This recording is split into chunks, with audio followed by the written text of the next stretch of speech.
नमस्कार, स्वागत है आप सभी का सुविद्या चैनल में। आज की क्लास में हम बात करेंगे प्रायद्वीपीय पठारी प्रदेश। पिछली क्लासेस में हमने भारत के भौतिक विभाजन के अंतर्गत उत्तरी पर्वतीय प्रदेश देखे, उसके बाद उत्तरी मैदानी प्रदेश देखे और इसी कड़ी में आगे बढ़ते हुए आज हम बात करने जा रहे हैं पेनिनसुलर प्लेटू रीजन्स। प्रायद्वीपीय पठारी प्रदेश ये जो नाम है इस क्षेत्र का क्यों रखा गया है। सबसे पहले तो आप मैप में देखेंगे भारत की कि ये जो पूरा एरिया है जो कि अरावली की पर्वत श्रेणियों से शुरू होता है, पूरब में राजमहल पहाड़ियों तक जाता है, ये फिर पूरा दक्षिण तक एक अनियमित आकार की त्रिभुजाकार आकृति में हमारा जो प्रायद्वीपीय पठारी प्रदेश है वो फैला हुआ है। क्योंकि ये तीन ओर से जल से घिरा हुआ है, वो जो रीजन होता है वो कहलाता है प्रायद्वीपीय भाग। और क्योंकि यहाँ पर 600 से 900 मीटर ऊंचाई की पहाड़ियां या पठार स्थित हैं, इस वजह से इस पर्टिकुलर क्षेत्र को क्या कहा गया है, प्रायद्वीपीय पठारी प्रदेश कहा गया है। अगर हम इस क्षेत्र की उत्तर से दक्षिण तक लंबाई या विस्तार देखें तो वो 1700 किलोमीटर में फैला हुआ है, जबकि पूरब पश्चिम में इसका जो विस्तार है वो 1400 किलोमीटर तक फैला हुआ है। उत्तर पश्चिम में इसके अरावली पर्वतमाला है। फिर पूरब अगर पश्चिम में बात करें तो गिर, साउथ में कार्डेमम पहाड़ियां हैं और पूरब की अगर हम बात करते हैं तो राजमहल पहाड़ियां हैं। ये यहाँ तक तो है ही, लेकिन आप उधर देखेंगे कि मेघालय का पठार वाला जो कुछ भाग है या असम की कुछ पहाड़ियां वहां पर आती हैं, वो वाला क्षेत्र भी प्रायद्वीपीय पठारी प्रदेश के अंतर्गत आता है। तो ये तो एक लोकेशन के हिसाब से हो जाएगा कि कहाँ कहाँ तक प्रायद्वीपीय पठारी प्रदेश जो है वो फैला हुआ है। अभी हमने बात की कि ये एक ऐसा क्षेत्र है जहाँ पर पठार भी स्थित हैं, पहाड़ियाँ भी स्थित हैं और नग्न पहाड़ियाँ भी, बेयर रॉक्स जो होती हैं वो भी इस क्षेत्र में स्थित हैं। कुछ विशेषताओं की बात करते हैं प्रायद्वीपीय पठारी प्रदेश की, तो सबसे पहली बात कि ये सबसे बड़ा तथा सबसे प्राचीन भौतिक प्रदेश है। भारत का सबसे बड़ा तथा सबसे प्राचीन प्रदेश है। क्यों? क्योंकि एक तो ये गोंडवाना लैंड का भाग है, दूसरा ये सबसे बड़ा भाग है क्योंकि जब हमने बात की थी उत्तरी पर्वतीय प्रदेश की तो वो लगभग 5 लाख वर्ग किलोमीटर क्षेत्र में फैला हुआ था। जब हमने बात की थी उत्तरी मैदानी प्रदेश की, वो लगभग 7 लाख वर्ग किलोमीटर क्षेत्र में विस्तृत है। लेकिन अगर हम बात करते हैं प्रायद्वीपीय पठारी प्रदेश की तो ये 16 लाख वर्ग किलोमीटर क्षेत्र में फैला हुआ है। सबसे संपन्न है खनिजों की दृष्टि से, तो ये जो प्रदेश है खनिजों की दृष्टि से सबसे संपन्न, सबसे बड़ा और सबसे प्राचीन प्रदेश है। और एक ऐसा प्रदेश है जहाँ पर पठार भी स्थित हैं, पर्वत भी स्थित हैं और पहाड़ियां भी स्थित हैं। तो ये कुछ मेजर बातें हो जाएंगी इस प्रदेश से संबंधित। अब कौन कौन से महत्वपूर्ण पठार हमें इसके अंतर्गत पढ़ने हैं और कौन कौन सी महत्वपूर्ण पहाड़ियां हम इसके अंतर्गत पढ़ेंगे, उनकी चर्चा करते हैं। तो देखिए, पठार में महत्वपूर्ण एक तो सबसे पहले मेवाड़ का पठार आ जाएगा, उसके बाद मध्य भारत का पठार, बुंदेलखंड का पठार, मालवा का पठार, बघेलखंड का पठार, छोटा नागपुर, दंडकारण्य पठार, मेघालय पठार, कार्बी आंगलोंग और दक्कन का पठार। तो ये 10 महत्वपूर्ण पठार प्रायद्वीपीय पठारी प्रदेश में आएंगे। पहला हो जाएगा मेवाड़ का पठार, दूसरा हो जाएगा मध्य भारत का पठार, बुंदेलखंड का पठार, मालवा का पठार, बघेलखंड का पठार, छोटा नागपुर का पठार, दंडकारण्य का पठार, मेघालय, कार्बी आंगलोंग और दक्कन का पठार। दक्कन का पठार जो कि लगभग 8 राज्यों में फैला हुआ है। कुछ महत्वपूर्ण पहाड़ियों की अगर हम बात करें, जो कि हमने अभी बात की थी कि यहाँ पर ही अरावली की पहाड़ियां विस्तृत हैं, विंध्याचल, सतपुड़ा और ये जो हमारा जो क्षेत्र है ये पूरा भाग पश्चिमी घाट कहलाएगा तथा ये पूरा भाग जो है वो पूर्वी घाट कहलाता है। तो पश्चिमी घाट और पूर्वी घाट भी इसी प्रदेश के अंतर्गत आते हैं।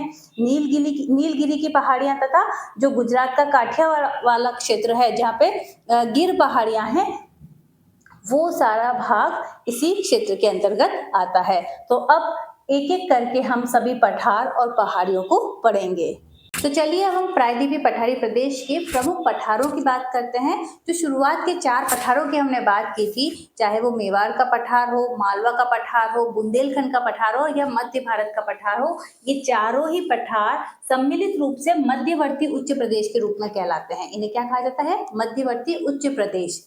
अब इसमें जो पहला पठार है वो है मेवाड़ का पठार, और मेवाड़ वाला जो एरिया है, मेवाड़ का जो क्षेत्र है, वो अरावली के भी पूरब वाला जो क्षेत्र है वो इसके अंतर्गत आता है।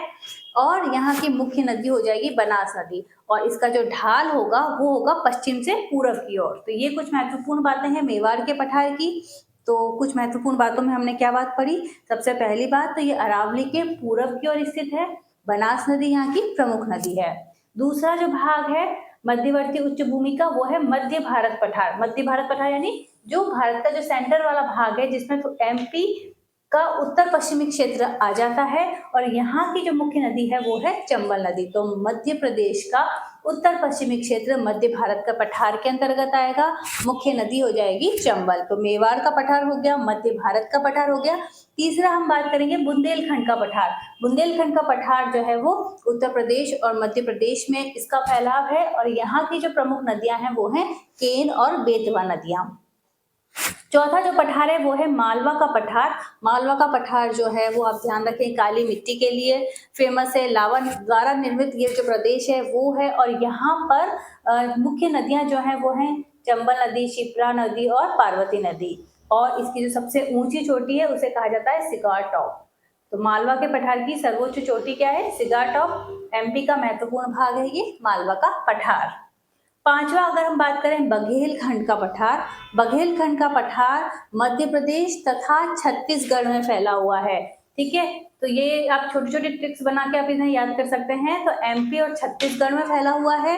अब ये जो बघेलखंड का पठार है, ये दो महत्वपूर्ण जो पर्वत श्रेणियां हैं जो हम आगे पढ़ेंगे, सतपुड़ा की और एक विंध्याचल पर्वत श्रेणी, इन दोनों पर्वत श्रेणियां जो हैं वो बघेलखंड के पठार पर आकर ही मिलती हैं। तो ये सतपुड़ा और विंध्याचल सभी मैंने ऐसे ही याद किया हुआ है, उस ट्रिक से ही मैंने याद बता दिया है आपको भी। तो सतपुड़ा और विंध्याचल की जो पहाड़ियां हैं वो बघेलखंड के पठार पर आकर मिलती हैं, तथा सोन तथा महानदी, ठीक है, सोन तथा महानदी का जो अपवाद तंत्र को अलग करने वाला भी क्षेत्र कौन सा हो जाएगा? बघेलखंड का पठार हो जाएगा। तो इसका फैलाव या इसका विस्तार कहाँ कहाँ है? मध्य प्रदेश और छत्तीसगढ़ में है। तो ये 5 महत्वपूर्ण पठार। छठा पठार की अगर हम बात करें तो छोटा नागपुर का पठार। छोटा नागपुर का पठार मुख्य रूप से तो झारखंड में विस्तृत है, लेकिन आंशिक रूप से ये बिहार, पश्चिम बंगाल, उड़ीसा और छत्तीसगढ़ में फैला हुआ है।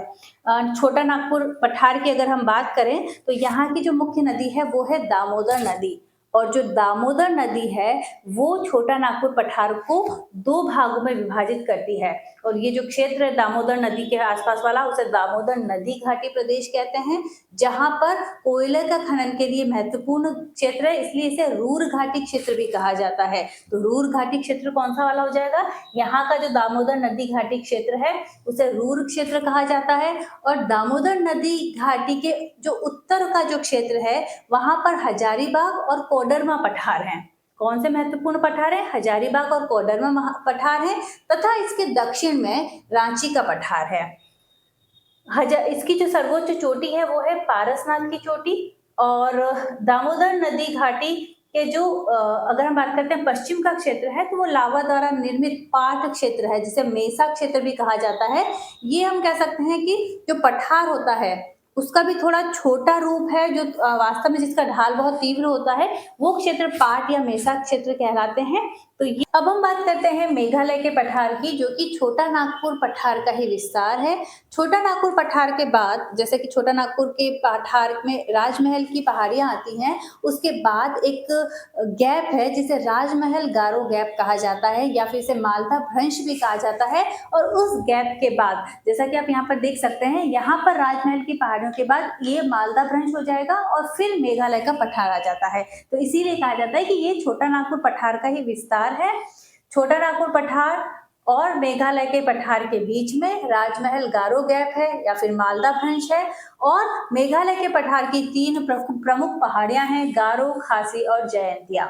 जो गारो वाला जो भाग है उसकी जो सर्वोच्च हाईएस्ट पीक है वो है नोकरेक, ध्यान रखें नोकरेक। देन खासी की जो सबसे ऊंची चोटी है वो है शिलोंग, और जो शिलोंग है वो पूरे मेघालय की भी सर्वोच्च चोटी है। और जयंतिया की जो सबसे ऊंची चोटी है वो है नार्टियोंग। जो चेरापूंजी और मौसिनराम क्षेत्र है, जो कि सर्वाधिक वर्षा के लिए बहुत ज़्यादा प्रसिद्ध क्षेत्र हैं, वो भी मेघालय के पठार के अंतर्गत ही आते हैं। और इस पर्टिकुलर क्षेत्र में जो गारो वाला क्षेत्र है वो आयरन के लिए फेमस है, क्योंकि और जो खासी वाला जो क्षेत्र है वो कोल के लिए, कोयले के लिए, और जयंतिया वाला क्षेत्र यहाँ पर यूरेनियम के भंडार पाए जाते हैं। तो ICU ट्रिक से आप गारो, खासी, जयंतिया के जो 3 जो प्रमुख खनिज के भंडार वाले जो क्षेत्र हैं उन्हें याद कर सकते हैं। उसके बाद असम की पहाड़ियां आ जाएंगी। असम की पहाड़ियों में 2 महत्वपूर्ण पहाड़ियां मिकिर और रेगमा प्रसिद्ध है। तो छोटा नागपुर का पठार, फिर मालदा ब्रंश, फिर मेघालय का पठार और फिर असम की पहाड़ियां आ जाती हैं। उसके बाद हम पढ़ते हैं दंडकारण्य पठार। दंडकारण्य पठार यानी दंडकारण्य में अरण्य आ रहा है, वनों से ढका हुआ पठार है। इसे खनिजों की भूमि भी कहते हैं। ध्यान रखें, दंडकारण्य पठार का दूसरा नाम क्या है? ये खनिजों की भूमि भी कहलाता है। और दंडकारण्य पठार मुख्य रूप से 4 राज्यों में विस्तृत है। सबसे मुख्य रूप से छत्तीसगढ़, उड़ीसा, तेलंगाना तथा आंध्र प्रदेश। अब अलग अलग राज्यों में दंडकारण्य पठार के अलग अलग नाम हैं, जैसे कि छत्तीसगढ़ में इसे बस्तर का पठार कहा जाता है। और ये मुख्य रूप से बस्तर का पठार वाला जो क्षेत्र है वो लौह अयस्क के लिए फेमस है। और इसके जो प्रमुख खाने हैं, दल्ली राजहरा और बेलाडीला प्रमुख हैं। तो बस्तर का पठार छत्तीसगढ़ में इसे कहते हैं, उड़ीसा में इसे कालाहांडी पठार कहा जाता है।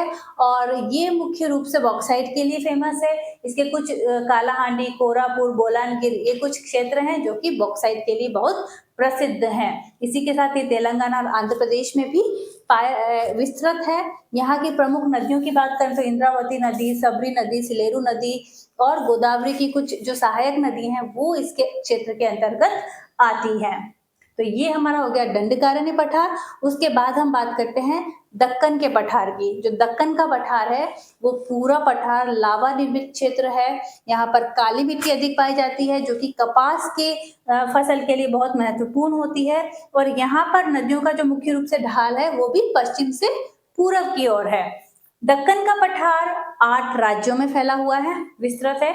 महाराष्ट्र और MP याद रखें, तेलंगाना, आंध्र प्रदेश, कर्नाटक, तमिलनाडु, छत्तीसगढ़ और उड़ीसा।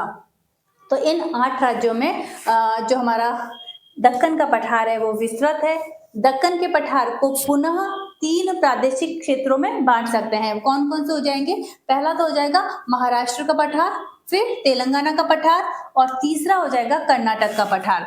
जो महाराष्ट्र का जो पठार है वहाँ की जो प्रमुख नदियां हैं वो हो जाएगी कृष्णा और गोदावरी नदी। तो जीके से याद कर लें, महाराष्ट्र के पठार में कौन सी नदियां बहती है? गोदावरी और कृष्णा नदी। और यहाँ की मृदा जो है वो मुख्य रूप से काली मिट्टी है।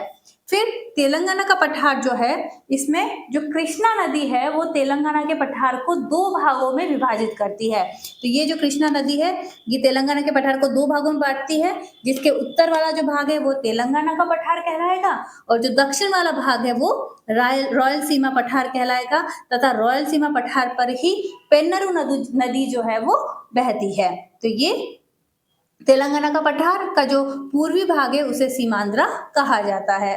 तीसरा भाग जो प्रादेशिक भाग है वो कहलाता है कर्नाटक का पठार। और कर्नाटक का पठार जो है वो 600 मीटर समुद्र रेखा का जो उत्तरी भाग है उसे कहा जाता है बेंगलोर का पठार, जहाँ पर तुंगभद्रा नदी बहती है। और इसका जो दक्षिणी भाग है वो कहलाता है मैसूर का पठार, जहाँ की मुख्य नदी है कावेरी नदी। तो ये हमने आज की क्लास में प्रायद्वीपीय पठारी प्रदेश के प्रमुख पठारों पर चर्चा की।